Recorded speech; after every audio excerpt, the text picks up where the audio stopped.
During the inspection, if there is an emergency or equipment damage,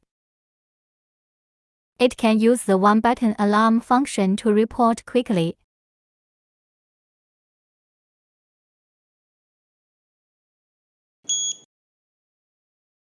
And the data can be synchronously uploaded to the background in just a few seconds.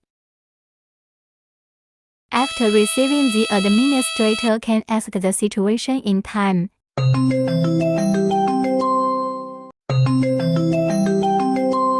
Hey, Jack, are you having a problem over there? I found some equipment damaged at point A of Route 1. Please deal with it as soon as possible. Okay, got it.